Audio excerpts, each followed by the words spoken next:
Vamos começar já com um tema pra lá de polêmico. O tenente-coronel Mauro Cid, ex-ajudante de ordens de Jair Bolsonaro, está nesse momento no Supremo Tribunal Federal para prestar esclarecimentos sobre os áudios em que ele aparece criticando a Polícia Federal e o ministro do STF, Alexandre de Moraes. Após a divulgação das gravações feita pela revista Veja, a Polícia Federal analisa anular o acordo de delação premiada. Com isso, Mauro Cid pode perder os benefícios homologados e voltar à prisão. Mas o que tem nesses áudios para ser tão grave assim? Nos áudios, Mauro Cid diz que foi pressionado a falar sobre fatos que não teriam acontecido, ou dos quais ele não tinha conhecimento. Segundo o ex-ajudante de ordens de Bolsonaro, a Polícia Federal estava com a narrativa pronta e não queria saber a verdade. Vamos ouvir um trecho. Roda a sonora. Eles já estão com a narrativa pronta. Eles não queriam saber a verdade. Ele até falou, vacina, por exemplo, você vai ser indiciado por 9 negócios de vacina, 9 tentativas de falsificação de vacina, vai ser indiciado por associação criminosa e mais um termo lá. Ele falou assim, só essa brincadeira são 30 anos para você. Pelo que eu sentia. Eles já estão com a narrativa pronta deles, é só fechar e eles querem o máximo possível de gente para confirmar a narrativa deles. A defesa de Mauro Cid disse em nota que as falas do tenente-coronel não passam de um desabafo, em que relata o difícil momento e angústia pessoal, familiar e profissional pelos quais está passando. Além disso, as declarações de Cid, segundo a sua defesa, não colocam em xeque a independência, a funcionalidade e a honestidade da Polícia Federal, da PGR ou do STF. Muito bem. Bom, vamos abrir o debate. Aqui ninguém está falando de honestidade, de ninguém, quem quer que seja. Aqui a questão que se coloca é uma questão puramente jurídica. A colaboração premiada é um ato definido como um negócio jurídico processual, em que senta de um lado o investigado e seu advogado, e do outro lado, ou o membro do Ministério Público ou a autoridade policial. Qualquer um dos dois pode ser celebrante, qualquer autoridade, Ministério Público ou polícia. E aí começa aquela discussão. Bom, o que você tem para mim? O que você vai apresentar? Quais os benefícios que a investigação vai ter? O binômio que rege a colaboração premiada é a utilidade do relato e o interesse público. Muito bem. O relato é um relato grave.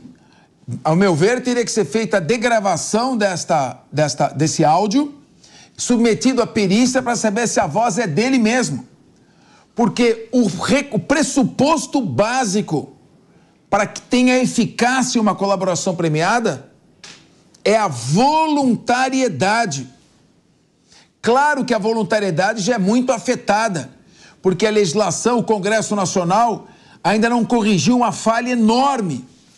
Não pode haver colaboração premiada de quem está preso. Durante a prisão provisória tem que ser proibida a colaboração premiada, porque é óbvio que isto afeta a voluntariedade. A tendência do sujeito que está preso uma semana, 10 dias, 15 dias, 30 dias, 40 dias, é falar qualquer coisa para sair. Depois ele vê. Isso já ficou provado, comprovado e registrado várias vezes. Várias colaborações premiadas, inúmeras, nessa nova fase, desde 2013 para cá, deram em nada. Tente lembrar de grandes investigações que deram grandes escândalos, não terminaram em nada, fizeram água. Porque o colaborador, o delator, fala aquilo que a autoridade quer ouvir, depois aquilo não é provado e tudo se esvanece, desaparece. Então, o pressuposto básico, para existir uma colaboração premiada, tem que ter um documento escrito, um relato e assinado. Agora, não tem validade se o juiz não homologar. E agora, estamos prontos, produção? Coloca agora o que diz a lei para você acompanhar. Sobe um pouquinho, meu querido, se você conseguir colocar o artigo 4º primeiro, para eu ler, para o pessoal entender. Eu quero ler o artigo 4º, quero ler o parágrafo 7º e quero... Mas aí está escrito o seguinte, por enquanto deixa o que está aí. O juiz, no momento que vai homologar a colaboração premiada, se ele não homologar, ela não produz nenhum efeito. Ou seja, a colaboração do tenente Mauro Cid, tenente-coronel Mauro Cid, não vale nada enquanto ela não for homologada pelo juiz. E no momento que o juiz vai homologar a colaboração, ele chama o colaborador e o advogado numa sala, sem a presença da autoridade celebrante. Ali não tem o promotor e ali não tem o delegado. Está sentado na frente do juiz o colaborador e o seu advogado, só. A autoridade policial, o Ministério Público não está. E o juiz fala, você está ciente do que você está fazendo? Você quer fazer? Agora, o relato que ele diz, no momento em que, ao que tudo indica, ele estava livre de qualquer pressão, numa conversa informal, ele não fez simplesmente um desabafo porque estava num momento psicológico difícil, como quer fazer a defesa. Ele disse que, ali naquele momento, que ele tinha sido pressionado e que ele disse coisas que ele não tem conhecimento. E falou que tinha uma minuta pronta para ele assinar. Ele vai ter que responder por essas declarações que ele fez e também a corregedoria tem que instaurar um procedimento disciplinar para apurar o que houve. Vamos ler o artigo 4º, é fundamental, porque senão a gente não consegue saber o que nós estamos discutindo. Então, o juiz poderá, blá, blá, blá, blá, blá, daquele que tenha colaborado voluntariamente com a investigação. O juiz poderá, então, aos benefícios que ele dá, o juiz poderá conceder perdão judicial, sabe o que é isso? Extingue a pena. Poderá reduzir a pena em até 2/3. Pode substituir a pena de prisão por uma prestação de serviço à comunidade. Daquele que tenha colaborado, eu quero que você que está acompanhando o programa leia comigo. Tenha colaborado efetiva e voluntariamente com a investigação. Desde que dessa colaboração, advenha algum dos seguintes resultados. Agora vamos para o parágrafo 7º. Então tem que ter colaborado voluntariamente. Você vai no parágrafo 7º, descendo, isso, peço a sua paciência. Muito bem. Realizado o acordo é mandado para o juiz. Muito bem. E o juiz, então, tem que ouvir sigilosamente o colaborador, acompanhado só do seu defensor. E ele só vai homologar se ele analisar os seguintes aspectos da homologação. Desce agora para o inciso 5º. O juiz tem que homologar. Pode descer. Inciso 4º, desculpe. Voluntariedade da manifestação de vontade. Pode voltar aqui. Vamos, então, fazer o seguinte debate. O áudio fala claramente, eu não sei se a voz é dele mesmo, tem que ser submetida à perícia. Se a voz for dele mesmo, ele disse claramente, no momento em que ele está aparentemente livre de pressão, que ele não fez uma colaboração voluntária.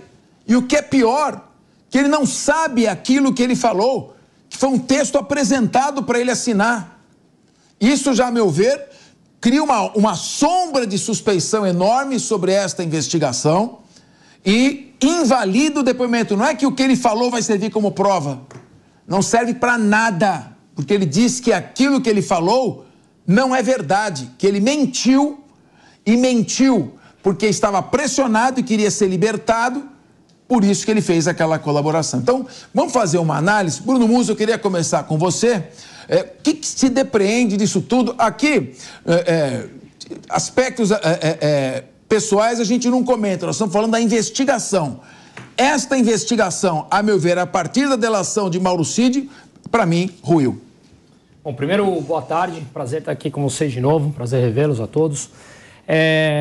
Eu acho que, eu li uma frase que o próprio Fábio Van Garten falou, em que ainda é muito cedo para você ter qualquer tipo de opinião frente ao leque de opção, leque de possibilidades que podem surgir daí.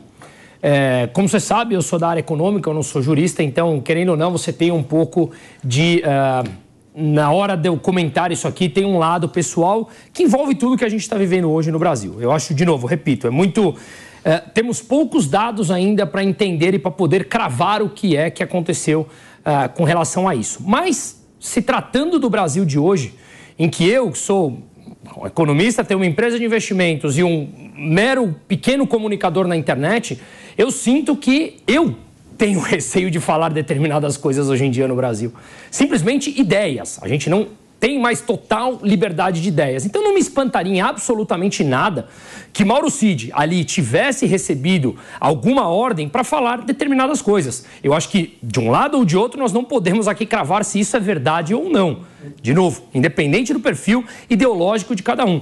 Mas que com tudo o que está acontecendo no Brasil, onde a lei, muitas vezes, não está sendo seguida, está rasgando essa Constituição, pessoas que estão por aí com medo de se expressarem, podemos ser um deles aqui. Então, não seria difícil de se imaginar que chegasse algum tipo de ameaça e uma ordem pronta em falar, se comunique aqui dessa maneira. O que virá disso, não sabemos. Se isso efetivamente aconteceu ou não, também não sabemos. Concordo com você, o que ele falou deverá ser até invalidado, uma vez que novos pontos apareceram importantes aqui. Mas, de novo, no Brasil de hoje, para mim, o que ele falou agora, depois desses áudios que foram vazados, tem bastante sentido para mim. Porque o que ele está dizendo é o seguinte, ele está dizendo, não foi uma colaboração voluntária. Não são provas testemunhais, não, ele foi pressionado. Não, ele está dizendo, eu não queria fazer a colaboração, não foi da minha vontade, e aquele texto estava pronto para eu assinar. Então, se ele é um mentiroso, um irresponsável, então está claro que a palavra dele não vale nada mesmo. Sim. Então não vale nada em nenhum sentido. Você comentou, sim, vamos ler aqui, o Fábio Weingarten, representando o ex-presidente Jair Bolsonaro, ele acabou se pronunciando. E o Fábio Weingarten disse o seguinte, em publicação no Twitter, o advogado de Bolsonaro, Fábio Weingarten, disse ter ficado surpreendido com o que chamou de potencial jogo duplo de Mauro Cid.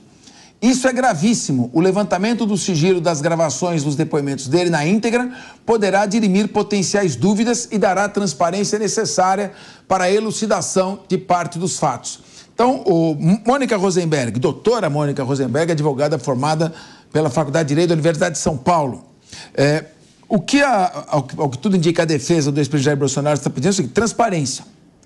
Então, não fazer nenhuma conclusão precipitada. Agora, transparência significa transcrever o depoimento, submetê-lo à perícia, chamá-lo e dizer, por que você falou isso? Se ele disser, não, eu confirmo tudo o que eu falei, então, a meu ver, ele tem que perder os benefícios e manter o que ele disse. Ou ele diz que foi pressionado e não faz colaboração premiada nenhuma, ou ele então admite que ele estava falando mal pelas costas de autoridades e mentindo, o que também é gravíssimo. Muito bem, boa tarde, Capês, boa tarde, audiência. Uma alegria estar aqui no dia do seu aniversário, comemorando, falando desse assunto tão importante. Eu entendo, primeira coisa, você falou aí que precisa fazer uma perícia nesse áudio. A defesa não veio dizer que é fake. Então, estamos debatendo considerando que seja um áudio real e verdadeiro.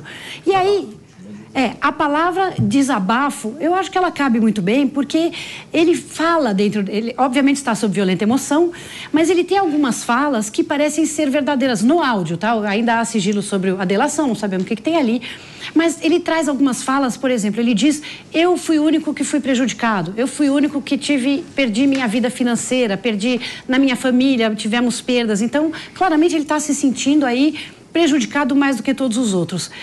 E nessa situação, né, nesse estado de alguém que acha que está pagando pelos outros, ele chega a falar, se os magrinhos estão pegando 17 anos, quanto vão pegar os grandes? A gente percebe que ele entende aí essa hierarquia, ele entende que ele está no topo dessa cadeia alimentar e ele entende que ele está, de alguma forma, sendo injustiçado. Então, não só, claro que ele vai colocar, estava tudo preparado, eles só queriam que eu confirmasse o que eles diziam. Eu senti que ele achou que a pressão em cima dele estava incorreta. Ele está sofrendo, ele está sendo pressionado por todos, inclusive pela Polícia Federal. Talvez venha realmente a ser aí anulado todo esse depoimento dele, a delação fica realmente muito difícil ter valor se ela não foi voluntária, mas que claramente tem aí uma fala dele, nesse momento de emoção, de que ele não fala, poxa, não foi verdade. O que ele fala é, eu estou pagando pelos outros, eu estou pagando mais que os outros. Ele está preocupado de que ele, no final, vai pagar um pato que os outros não vão pagar. E isso está claramente num lado verdadeiro desse áudio que ele colocou. Mas, ô Mônica, você mesmo disse, você colocou, a meu ver, com muita sabedoria. Era um desabafo. Então, desabafo, ele está botando para fora a angústia dele. Está falando tudo que está dentro dele. E ao fazer esse desabafo, ele está fazendo um desabafo para algum amigo, não sabe quem que gravou isso aqui, se ele pediu para gravar, se foi gravado sem ele saber, mas ele faz um desabafo, aparentemente um desabafo sincero, no qual ele diz que foi forçado a dizer aquilo e que ele não sabe, não tem conhecimento sobre aqueles fatos. Isso não confere uma maior sinceridade para a fala dele? Ele não diz que foi forçado. O que ele diz é, a sentença já está pronta. Eles me pressionaram. Eles falaram em 30 anos. Eles falaram em 9 negócios de vacina. Né? Então, claramente, na hora ali da delação, tem uma pressão. Claro, nós sabemos que existe essa pressão para que a pessoa fale tudo. Não, eu tenho a impressão que tem um trecho que ele fala... Ele fala que a sentença do Alexandre... Eles colocaram ali o que eles queriam que eu falasse. Mas era nas perguntas. O que parece é que houve, claro, direcionamento. Eu também não estou defendendo aqui, achando que... Não, nós estamos querendo entender só o que aconteceu, exatamente. A questão é, ele não é uma posição confortável, você está fazendo uma delação. E nós sabemos que ele virou o boi de piranha de tudo isso. Então... Eu entendo que ele se sentiu desconfortável, ele foi pressionado, ele não gostou de nada disso, mas ele fala coisas ali, não existe mais lei, ou o Alexandre é a lei. Então, a gente entende a dor dele, nós entendemos a situação complicada que ele está vivendo e entendemos que ele se sentiu... a fala dele também desprotegido. Pois é, mas... Vamos, e concordo que tem que ser questionado, concordo que tem que ser revisto, certamente a intenção é buscar qual foi a verdade, não acho que o Mauro Cid seja santo, mas temos que entender aí quanto disso é emoção e quanto disso é uma análise sobre o que aconteceu ali. Leandro Ferreira. Bom, Capês, um prazer estar aqui novamente, especialmente nesse dia, como disse a Mônica, de seu aniversário, então os meus cumprimentos iniciais vão para você, e neste dia 22 de março também o Dia da Água, Dia Mundial pela Preservação e Despoluição da Água, que é um elemento central para a vida. Então, estendo aqui os meus cumprimentos também aos colegas de mesa, à audiência da Jovem Pan, e eu vejo da seguinte forma, né? O Brasil aprendeu com tudo que se passou na Lava Jato, que essa situação da delação premiada precisa ser aprimorada. Muitos na Lava Jato também sofreram pressões para que fizessem delações que não necessariamente tinham comprovação material e, inclusive, boa parte dos processos se basearam apenas nesse tipo de coisa. Por outro lado, eu entendo que no caso do Mauro Cid há outros elementos. Por exemplo, o log de acesso no Palácio da Alvorada, que confirma o relato que ele fez na delação, aquele que mostrou que ele fez um login e imprimiu cartões falsos de vacinação, segundo até que consta da investigação, também podem ser uma prova material para corroborar. Mas espero que ele saia lá do Supremo com informações esclarecidas junto aos responsáveis pelo processo, seja para que ele expresse que foi de fato um desabafo, seja que a gente possa ter um processo que corra com a maior lisura possível. E por quê? Porque tem que ser garantido todo direito de resposta, direito de defesa possível. Porque nós já vimos isso em casos que não ocorreu, foi muito grave para o país. E o presidente Bolsonaro precisa responder por isso, exercendo todo o seu direito de defesa, até para que os possíveis crimes que tenha cometido sejam efetivamente punidos, sejam efetivamente demonstrados à sociedade brasileira, até porque podem ser muitos e muito graves. Então, olha, o Leandro, Mônica, Azoni, Musa, o que está na mídia que a gente pega do site Poder 360 publicou é o seguinte, das transcrições do áudio. Abre aspas, ele falando, olha aqui, Mônica, eles queriam que eu falasse coisa que eu não sei. Tudo bem. Eles queriam que eu falasse coisa que não aconteceu. Então, ele está colocando em xeque o conteúdo do relato. Não vai adiantar, não adianta. Você pode falar o que você quiser. Ele tentou falar, então, alguma outra coisa e não deixaram? Eu vi isso ontem. Eles não aceitavam. Então, ele diz uma versão, não, isso aí eu não vou registrar. Ele está fazendo uma situação gravíssima.